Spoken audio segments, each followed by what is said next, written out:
설명해준 거 나중에 하나 잘해줄 테니까 봐봐. 자, 5번부터 볼까요? 5번. 자, 5번.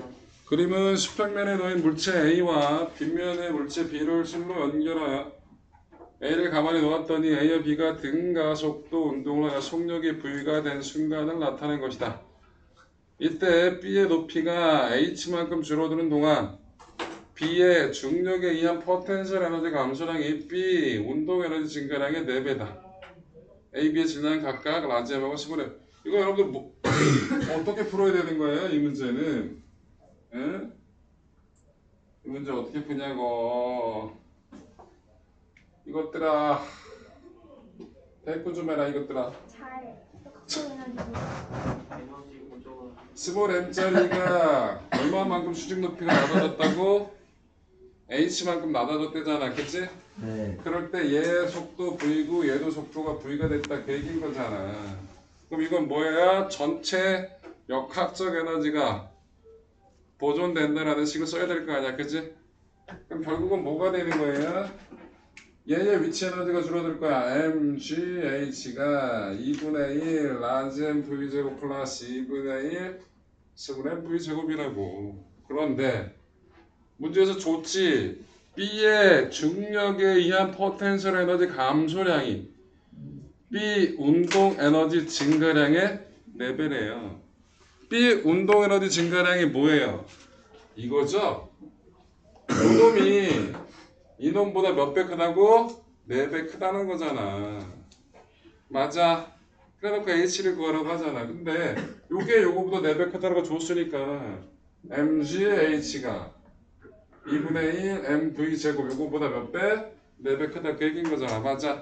그래놓고 H에 대해서 정리하는 얘기지. 그럼 H는 뭐야? G분의 2 v 제곱이 되겠죠. 맞지요? 그리고 요게 4배 더 크면 얘는 얘보다 몇 배 더 커야 돼? 이놈이 3배 더 커야겠지. 속도가 똑같으니까 2번에서 나온 스몰 m분의 라지 m은 당연히 얼마가 나야 된다고? 3이 나오겠죠. 맞아요. 되게 쉬운 문제라고. 이런 문제는 역학적 에너지 보존 법칙 쓰는 거잖아. 조건 꼼꼼하게 읽으시고요. 자, 6번.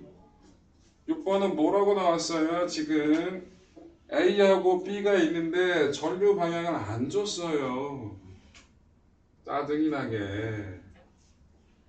그런데 뭐라고 줬냐면 두 칸, 한 칸. 자, 여기가 A점이래요. 그 다음에 어디가 B점이냐면 여기가 B점이래요. 여기가. 그런데 A점에서 하고 A점하고 B점에서 자기장의 값이 여기서는 마이너스 4B0예요. 마이너스가 의미하는 게 뭐냐면 뚫고 들어가는 방향이래요. 여기서는 뭐라고 나왔다고? 5B0가 됐다는 거야. 얘는 플러스니까 뭐? 튀어나오는 방향이라. 그럼 A의 전류 방향도 안 줬고요. B의 전류 방향도 안 줬어요. 그러면 조건을 가지고 써야 돼. A의 전류 방향이 플러스 X 방향일 때 오른쪽일 때 왼쪽일 때 가지고 하나씩 다 써봐야 된단 말이야. 자, 일단 만약에 A에 흐르는 전류가 이쪽 방향에 있다고 칩시다. 그럼 이 조건에 맞으려면 B에 흐르는 전류는 정해져 있을 거예요. A가 만드는 자기 전류가 저렇게 A 방향이면 A점에서 자기장은 무슨 방향이야? 나오는 거죠. A가 만드는 자기장은. 근데 여기 들어간다 그랬잖아. 그럼 B가 만드는 자기장이 들어가야 되는 거니까 B에는 어떤 방향으로 전류가 흘러야 돼요? 플러스 Y 방향으로 전류가 흘러야 되는 거야. 그래서 A가 플러스 X 방향이면 B는 무슨 방향이라고? 플러스 Y 방향이 마이너스 X였지 우리. 마이너스 X를 가정했을 때는 플러스 Y 방향이 되는 거예요. 맞아요? 그래놓고 이 조건이 맞는지를 해결해야 된다고. 주어진 조건에 맞는지를. 그러면 이걸 보면 A점에서 자기장을 따져보게 되면 어떻게 돼요? 마이너스 4b 제로는 여러분들 A가 만드는 자기장은 이 A 위치에서 어떻게 돼? A 위치에서 들어가요 나와요? 나오는 거죠. 나오는 걸 플러스를 잡으면 어떻게 돼요? K 거리가 얼마예요? L이죠. L분의 IA 그 다음에 B가 만드는 건 어떻게 돼요? 여기서 들어가잖아요. 그럼 마이너스 K 얼마분의 2L분의 I B 이런 형태로 써. 그 다음에 OB0는 B점에 대해서 보면 여기잖아 여기 A가 만드는 건 어떻게 돼요? 들어가는 거죠. 그럼 마이너스 K 2L분의 IA고요. 그 다음에 B가 만드는 자기장은 이 B 위치에서 어떻게 돼요? 나오는 거잖아요. 그럼 더하기 뭐가 된다고? L분의 K IB가 된다고요. 이거 정리하잖아요. 그럼 뭐가 나온다? IA 값이 마이너스 값이 나와요. 곧 마이너스 X 방향으로의 전류가 맞다 틀리다? 틀리다는 얘기야. 그래서 이렇게 하나씩 따져봐야 돼. 경우의 수 따져야 되는 거 이 문제는 어쩔 수 없어. 둘 다 안 좋기 때문에. 그래서 여기에 오는 전류가 어떤 방향이라고? 요 방향이 된 거예요. 써봤더니 어떻게 됐다고? A의 전류가 마이너스 값이 나왔으니까 플러스 방향이 아니고 저 방향 반대 방향인데 그 얘기인 거잖아. 그래갖고 계산하시면 돼요. 그러면 IA가 저 방향이고 IB가 요 방향이 됐으니까 주어진 거 가지고 얘 따져볼게요. 여기 얘가 만드는 거 요거고요. 들어가는 방향이잖아요. 그래서 얘가 만든 것도 들어가는 방향이야. 그게 4B0예요. 왜? 피나는 것 같은데요. 가. 네. 그 다음 B점에서는 A가 만드는 게 나오는 거고요. B가 만드는 것도 나오는 거예요. 그런데 얘가 어떻게 돼요? 요거는 굳이 따지면 얘하고 얘 4B0고 이게 5B0가 되는 거거든요. 그런데 A점에서는 이게 BA 더하기 요거를 BB라고 했으면 요건 뭐라고 넣을 수 있죠? 요거는 B점은 IA보다 얼마가 됐다는 얘기가 2분의 1 BA가 된 거고 얘는 2B가 되는 거지. 2BB가 되는 거예요. 맞아요? 그럼 어떻게 돼야 되냐? 이 조건에 만족하려면 식 두 개잖아. 그 조건에 만족하려면 어떻게 되는 거야? 아, 야 BA 더하기 BB가 4B0고 방향은 이제 날려도 되잖아요. 2분의 1 BA 더하기 2BB가 5B0잖아. 네. 그럼 BA는 얼마 나오냐? 여기다 2 곱한 다음에 빼버리면 되는 거지. 2B0 2B0 나와요? 네. BB는 2B0 2B0 나오죠? 맞아요. 네. 그럼 여기서의 자기장이 각각 B, 2B0, 2B0인 거야. 그치? 네. 그러면 이제 뭘 구하는 거야? C점에서 구하는 거다. C점은 여기잖아. 그럼 C점은 여기면 어떻게 됐다는 얘기야? 2B0고 어떻게 됐다는 얘기야? B가 만드는 거 한 칸이니까 4B0가 된 거지? 근데 B가 만드는 건 나오는 거고 A가 만드는 건 어떻게 들어가는 거지? 네. 그럼 4B0에서 2B0를 빼주면 되는 거잖아. 맞아? 그래서 3번 답은 얼마가 나온다고? 2B0가 나오는 거고 1번 답이 뭐였어요? 플러스 X 방향이었죠? 그럼 2번 답은 어떻게 되는 거야? 2번 답은 똑같은 거리에서 어떻게 됐다는 얘기야? 똑같은 거리가 아니지? B가 2배 더 어떻게 됐다는 얘기가 전류세기가 더 크겠네요. 그죠? 그래서 B가 더 크니까 1대 2가 나오겠죠. 그래서 답이 이렇게 나온다는 거예요. 되게 좀 귀찮은 문제예요. 뭘 따져야 되니까? 경우의 수 따져야 되니까. 한쪽 방향은 아무것도 안 좋기 때문에 둘 다 이 조건에 맞게끔 식을 써봐야겠죠. 그래서 문제가 조금 귀찮죠. 요즘 수능이 저 따위야. 자, 7번을 가보겠습니다. 7번. 선생님 7번 나중에 하면 안 돼요. 왜? 지금 해요. 나중에 하면 풀겠냐? 네. 그래, 그러면 아니 왜 8번부터 할게요. 저랑 이호인 말을 안 들어주시고 뭔 소리야? 나 나중에 하자겠어. 아 그래? 8번. 네.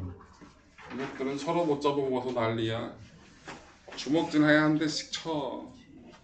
자, 8번은 쉽죠? 네. 8번 쉽잖아요. 네.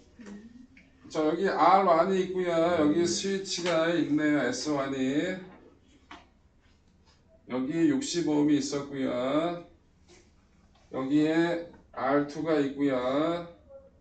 여기 스위치 이렇게 있네요.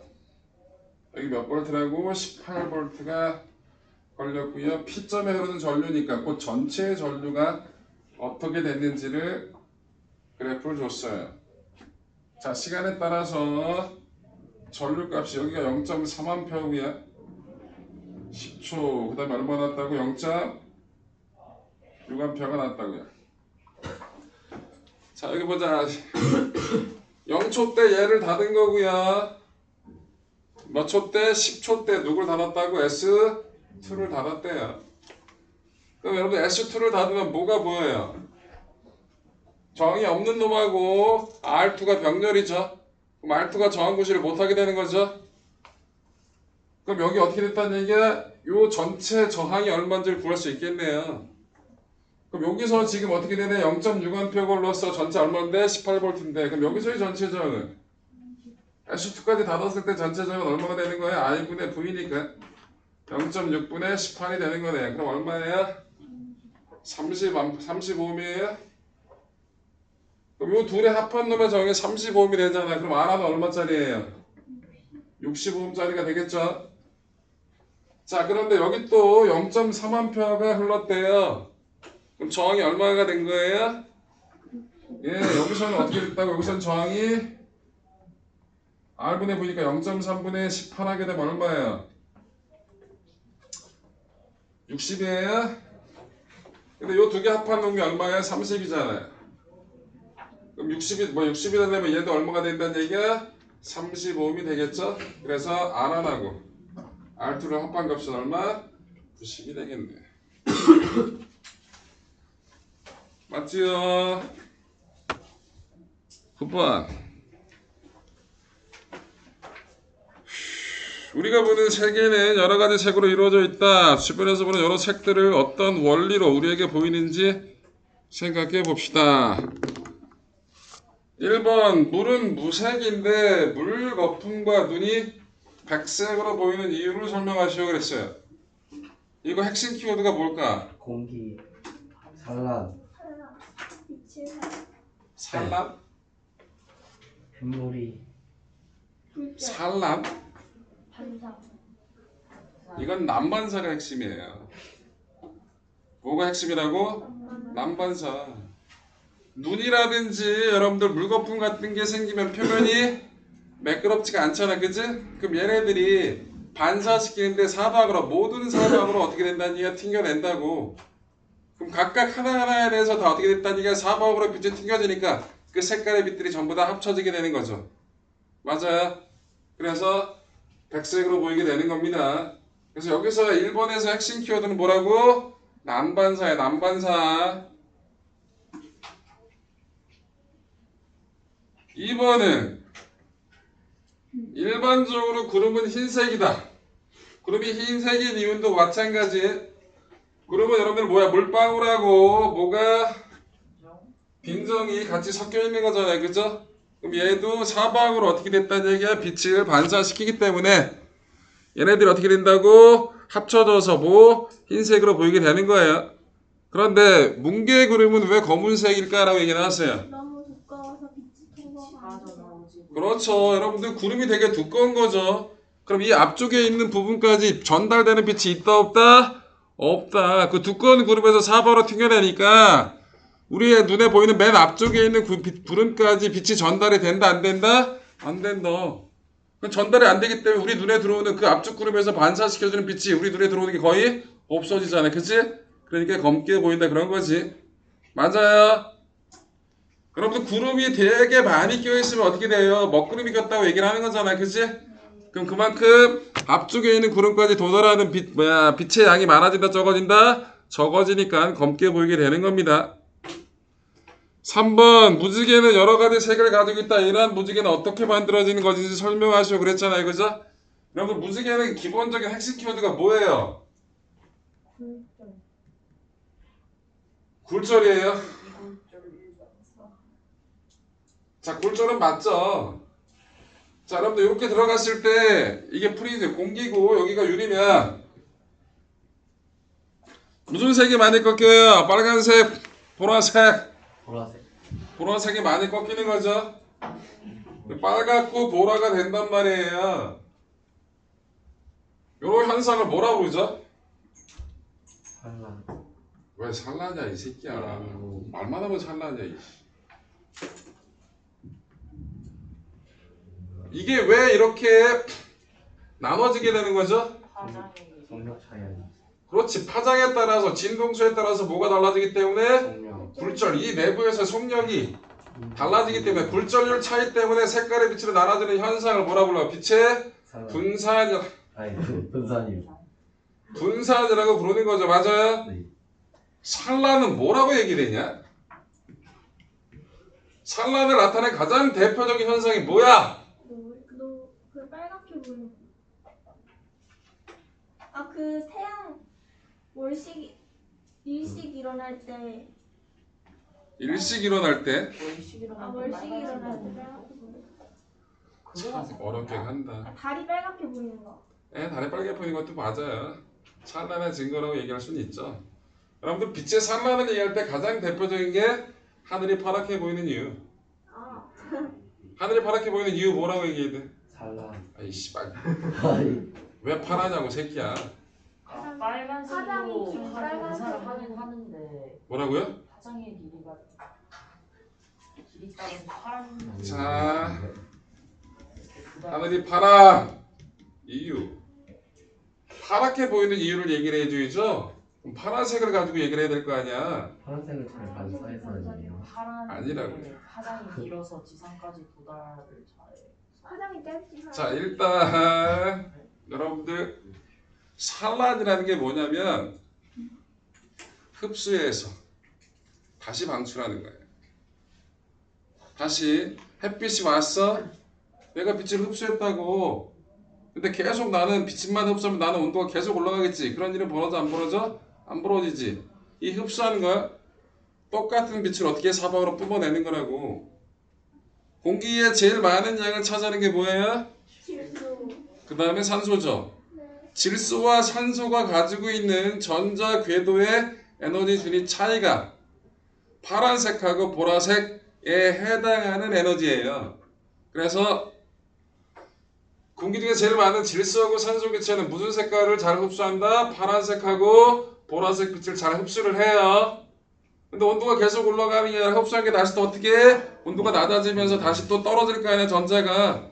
그러면서 파란색하고 보라색을 사방으로 내뿜는다고. 그런데 우리 눈에서 감지하는 게 보라색보다는 파란색을 좀 더 감지를 잘 하거든요. 그래서 하늘이 파랗게 보이는 거예요. 그러면 노을이 질 땐 왜 붉은색을 띠는지 알겠죠? 왜 붉은 거야? 굴절. 네? 굴절 아니에요. 노을이 질 때는 왜 붉은색이 지겠냐고. 노을이 지는 건 기본적으로 공기를 통과하는 층이 길어진 거지. 대기층을 통과하는 길이가. 맞아. 그럼 보라색하고 파란색은 대부분 산란됐다고. 그러면 그 먼 곳까지 올 수 있다 없다? 공기층이 이렇게 있는데 이렇게 통과하게 되면 되게 먼 길로 오게 되는 거잖아. 그치? 그러면 파란색들은 다 산란돼서 집으로 흩어졌다고. 근데 빨간색은 공기가 흡수해 안 했어? 거의 안 했지? 그럼 빨간색이 주로 오게 되는 거잖아. 맞아? 주변에 빨간색 빛반이 있으니까 대부분의 다 물질들이 붉게 보이게 되는 거죠. 이해돼요? 산란은 그겁니다. 그 분자들이 가지고 있는 에너지 준위 차이에 해당하는 빛을 흡수 또는 방출하는 거라고. 그런데 공기에서 제일 많은 수소기체, 수소가 왜 나와? 질소기체하고 산소기체가 뭐를 잘 흡수한다고? 파란색하고 보라색 계열의 빛을 잘 흡수를 한다고. 그 흡수한 걸 다시 또 파란색 빛을 사방으로 내뿜겠죠? 그게 산란이야. 그래서 하늘이 파랗게 보이는 거야. 오케이. 자, 그래서 무지개는 여러분들 뭐 해야 되는 거야? 색깔에 따라서 뭐가 달라지기 때문에 굴절하는 정도, 속도 차이가 다르기 때문에 어떻게 여러 가지 색깔로 밑으로 나눠진다. 그 얘기인 거죠. 맞죠? 그렇게만 쓰면 되겠죠. 아까 제가 한 질문이 왜 아직도 이해가 안 돼요?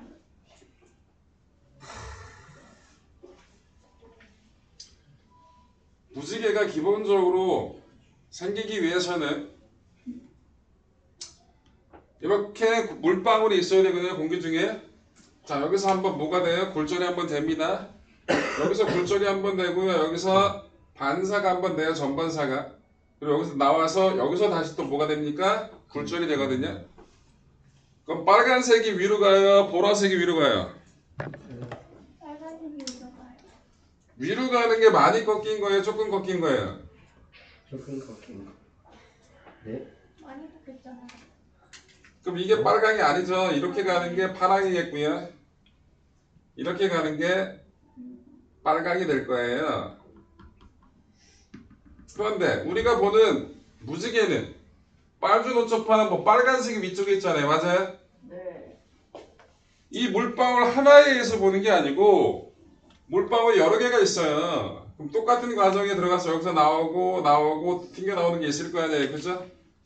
그럼 여기서 요렇게 그 다음에 빨간색이 요렇게 나올 거라고요. 우리 눈에 보이는 무지개는 요거예요. 빨주노파. 근데 너는 아까 얘기했는데 이거하고 이게 왜 다 겹쳐져야 되냐고. 나 빨강이랑 파랑이 왜 겹쳐져요?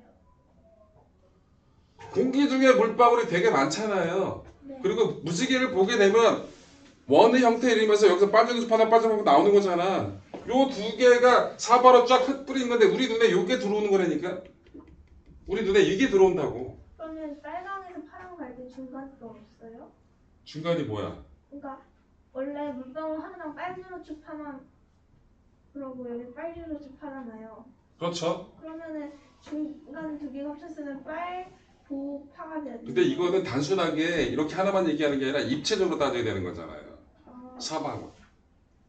링의 형태로 돼 있어가지고. 그래서 다 나왔던 게 이걸 시각화하기가 되게 힘들어요. 그리는 것 자체가. 그러니까 기본적으로 물방울 하나에서 나오는 걸 보는 게 아니라 물방울 두 개, 여러 개에 의해서 겹쳐서 보이게 된다. 그 얘기를 하는 거고. 그리고 기본적으로 무지개가 이런 건 1차 무지개예요. 근데 여러분들 2차 무지개도 있거든요. 네. 여기서 한 번 더 반사해요. 그래서 여기서 또 한 번 꺾이는 게 있거든요. 그렇게 되면 어떻게 됩니까? 이게 뒤집어져요. 빠져나오는 넘버가. 2차 무지개는 여러분들은 무지개 순서가 어떻게 됩니까? 뒤집어져요, 색깔이. 그래서 2차 무지개도 볼 수 있어요, 기본적으로. 오케이? 거기까지만. 되게 어려워. 저 시각적으로 저게 어떻게 눈에 들어오는지를 입체적인 모양이기 때문에 하나하나 시뮬러지기 되게 힘들어요, 그리기 자체가. 자, 10번 볼게요. 10번. 다음과 같이 수평면 위에 질량 10kg 물체 B를 놓고 그 위에 질량 6kg 물체 A를 올려놓은 후 물체 A를 마찰로 돌을 통해 연결하였다. 물체 B를 움직이게 하는 최소 힘 F는 얼마인가? 정지 마찰 계산 모두 0.2됩니다. 중력 같은 식으로 계산하라고. 이거 계산하신 분 답 나왔어? 예? 나왔냐고. 네? 아직 안 풀어봤어요. 풀어볼까요? 그거 풀어보라고 했는데. 56 나왔어. 얼마 나왔다고? 56. 56? 맞는지 봅시다. 자, 일단 B가 받는 힘이 뭐가 있냐 따지자. B가 받는 힘. 여러분들 수직적인 건 따지지 말고요. 수평적인 것만 따집시다. B가 받는 힘이 뭐 있어요? B가 받는 거 수평적인 것만 따져볼게요. 수평적인 거. F. F. 저도 56. 또! 장력. 또 지면하고의 마찰력이 있죠. 지면하고 B 사이에 존재하는 마찰력이 있고요. 또 A가 B에 작용하는 거. A가 B에 작용하는 마찰력은 방향이 어디야? 오른쪽. 오른쪽이죠. F2라고 할게요. 그래서 뭐야? 힘이 B가 받는 힘이 몇 개라고? 수평 방향으로 3개야. 수직 방향으로는 뭐 있어요? 수직 방향으로 수직항력. 아래쪽으로 뭐가 있어요? MBG. 또야. A가 B일까요? 수직항력이야? 수직항력 있어요. 또야. A가 B에 작용하는 그렇지. A가 B를 누르는 누르는 힘이죠. 여기 뭐라고? A가 B를 누르는 힘. 이거 얼마예요? M, A, G가 되겠죠. 맞아. 그래서 바닥각으로 맞는 수직항력 요 두 개 합한 게 된다. 요거 까먹으면 안 돼. 그럼 끝났지 뭐. 그럼 F1이 얼마가 나와요? F1은 뮤 N인데 N 대신 뭐가 들어가야 돼? 요거 들어가야지. MA 플러스 MB G가 들어오면 되겠지. 그치? F2는 얼마야? F2는 뮤 MA G가 되는 건가요? 여기서 장력은 얼마야? 장력은 장력은 F랑 같아요. 뻥이고요. 네? 잠깐만 생각을 좀 해볼게요. 2분의 F요. 장력은 뭐예요? 2분의 F. 얘 갖고 따져보자. 얘 갖고 얘는 마찰을 어느 쪽으로 받아? A는 마찰을 B로부터 어디로 받아? 왼쪽으로 받지? 그럼 요 장력하고 요 마찰력도 사이즈가 같은 거지. 그럼 T하고 뭐가 같다고 얘기하는 거야? F2가 같다고 얘기하는 거죠. 그죠? 그래놓고 정리하면 돼요. F는 뭐랑 같은 거라고? F1 플러스 F2 플러스 T랑 같은 거죠. 맞아. F1이 얼마 나와요? 계산하면 32 나와요? F1은요? F1이 32고 F2가 12요? T도 그럼 12겠네요? 뭐 얼마? 50? 6N이 되겠네요. 맞아. 선생님 7번 해요. 할 거야 새끼야. 7번 합시다. 7번 힌트 좀 주세요. 응? 선생님 끝났어 엄마. 시간도. 와, 시간은 맨날 달래. 자 7번. 자동차가 도로면으로부터 보는 마찰력과 수직항력을 각각 표현하시라고 했는데, 자 일단 자동차부터 표현을 해볼게요. 여기 이렇게 바퀴가 이렇게 달려있고 요 거리가 여기가 질량 중심이라고 주어졌고 여기가 바닥으로부터의 높이가 h고 요 길이가 h고 요 길이가 a라고 줬어요. 자 1번은 뭘 구하라고? 마찰력과 수직항력을 각각 구하라고 하거든요. 자 일단 마찰력을 몇 개를 받냐? 2개요. 2개를 받죠. 안쪽 바퀴도 있고 바깥쪽 바퀴도 있을 거 아니야. 그 그림상에서 보게 되면 원의 중심이 오른쪽일 테니까 요렇게 F1을 받을 거고 요렇게 F2를 받을 거라고. 맞아. 저 마찰력이 뭐 역할 해줘요? 얘 원운동하는 거잖아. 회전하는 거잖아. 그치? 그럼 요 마찰력 2개 F1하고 F2 더하는 게 뭐 역할 한다고? 구심력의 역할을 하는 거야. 그럼 뭐가 되는 거야? 이게 R분의 MV 제곱이 되겠죠. 그 다음에 여기서 또 뭐가 작용해요? 수직항력이 작용하겠죠. 근데 얘가 회전 운동을 하게 되면은 수직항력이 달라져요. 그래서 여기 N1이라고 하고 여기 N2라고 합시다. N1하고 N2를 기본적으로 따졌을 때 얘는 뭐랑 같아야 돼요? 중력이요. 중력이랑 같아야겠죠. 그래서 마찰력은 요거예요. 그 다음에 중력은 뭐라고? 수직항력은 뭐라고? mg가 되겠죠. 자 2번 문제는 뭐 한대요? 이 자동차가 뒤집혀지지 않는 범위 내에서의 한계 속력을 뭐라거든요? 얘가 왜 뒤집히냐? N1이 커지니까요. 자 일단 여러분들 여기가 원의 중심이에요. 그럼 얘는 넘어질 때 1번 쪽으로 넘어져요? 2번 쪽으로 넘어져요? 1번이요. 몇 번? 2번. 1번 아니야? 여기가 원의 중심이에요. 아니 사이클 순서들이 여기가 원의 중심이라고. 2번이요. 1번 쪽으로 넘어져요? 2번 쪽으로 넘어져요? 1번. 2번이요. 이준민 네. 왜 2번으로 넘어져? 아 그냥 그러게요. 관성이요. 어? 몰랐네. 이건 아니에요? 왜? 1번. 그러면 스키 선수가 코너링 할 때 몸을 원의 중심 쪽으로 기울여 주는데 안 그래도 자빠지는데 이렇게 기울여서 더 자빠지려고? 그러네요. 잘 잡아줘 줍니다. 어디로 넘어가는 겁니까? 1번. 1번으로 넘어가는 겁니다. 1번. 한계 속력이 되면 이쪽 바퀴가 바닥으로부터 받는 힘이 없어질 거예요. 왜 저렇게 들릴 테니까. 그러면 이 한계 속력이라는 걸 가지고 근데 왜 들려요? 그럼 들리니까 너무 한계 속력보다 빨라집니다. 그럼 바퀴 들려요. 왜 들려요? 그러니까 잠깐만. 넘어진다며 너. 네. 넘어지는데 바퀴가 안 들리고 어떻게 넘어져요? 그러니까 바퀴가 왜 들리는지 궁금해요.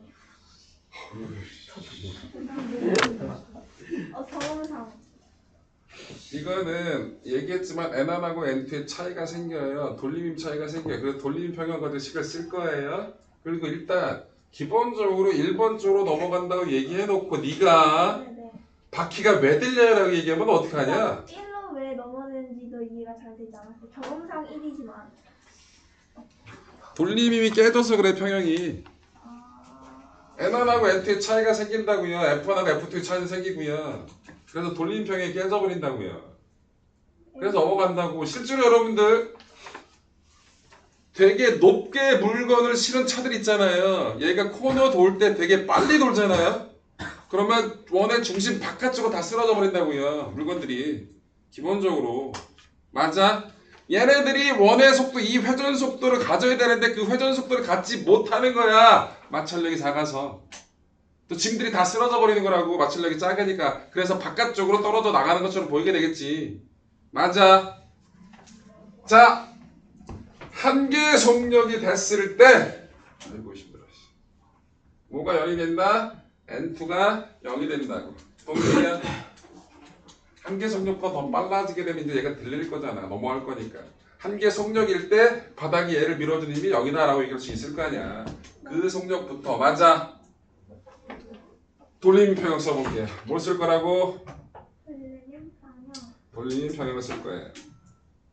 자, 축은 질량 중심으로 잡을게요. 축은 어디로 잡자? 질량 중심으로 잡자. 그러면 N안이 만드는 돌림힘은 무슨 방향이에요? 위. N안이 만드는 돌림은 시계예요, 반시계예요? 시계요. 시계 방향이에요. 네. N2가 만드는 건 반시계죠? F1이 만드는 거 반시계고 F2가 만드는 거 반시계죠? 그럼 얘가 만든 돌림하고 얘네들이 만든 돌림이 같아요. 지금 돌아가지 않겠죠? 맞아? 돌림 표현식 써볼게요. 그럼 어떻게 돼요? N안 곱하기 회전 취급대 거리 얼마야? A 플러스 R. 원래 이 거리거든. 근데 각도가 수직이 아니죠. 그럼 얘를 이렇게 이동시켜 보면 편하다 그랬잖아. 그럼 여기서부터 여기까지 수직거리가 얼마가 되는 거야? A가 되는 거지. 맞아? 요 거리를 벡터에서 거리를 벡터 분해해서 요 거리를 만들어내면 되는 거잖아. 맞아? 그럼 N1 곱하기 A는 뭐라고 쓸 수 있어?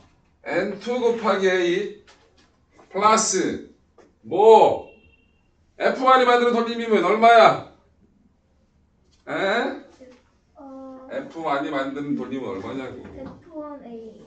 A가 아니지. H. 요거잖아 요거. H요. H. 2. F1 플러스 F2 H가 되겠네요. 맞아요. 네. 요식 가지고 여기다 때려 박아서 N1도 구하고 N2도 구하면 돼요. 뭘 구하자 우리 근데 N2가 0이고 구해야 되는 거죠. N2를 구하자고요. N1 플러스 N2가 MG고 F1 플러스 F2가 요거죠. R분의 MV 제곱이잖아. 그래서 N1을 날려야 되는데 오케이. 이거 답이 뭐예요? 죄송합니다. 정리하면 개땡땡. 자, 요거 대신에 뭐 집어넣을까요? 요거 집어넣자. 우리 뭘 구해야 되는 거야?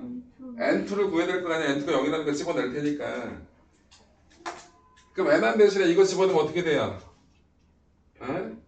MG 빼기 N2 A N2 A 더하기 얘는 뭐예요? R분의 MV 제곱이죠. 맞아? 맞아. 네. 그럼 N2가 어떻게 되는 거냐? 넘어가고 넘어가야 돼? 근데 엔터가 어차피 0이니까 없어지는 거 아니에요? N2를 날려버리자고? 네. 그러네. 이거 이상해서 N2를 날려버리면 되겠네. 그럼 N2가 날아가면 어떻게 되는 거야? 이게 날아가 버리면 되는 거잖아. A분의 그럼 뭐야? MGA가 R분의 MV제곱 H가 되는 거지. V를 구하는 거지.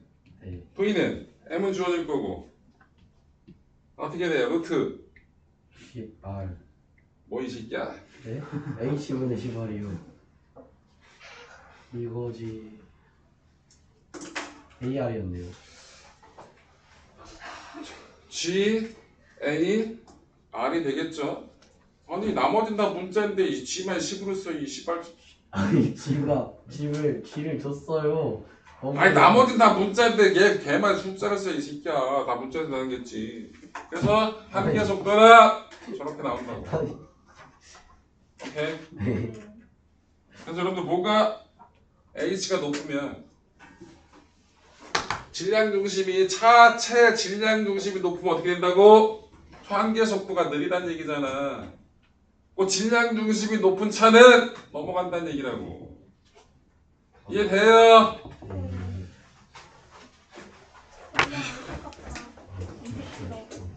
사건 다른 거 식사하셔요. 성원 너무 심해요.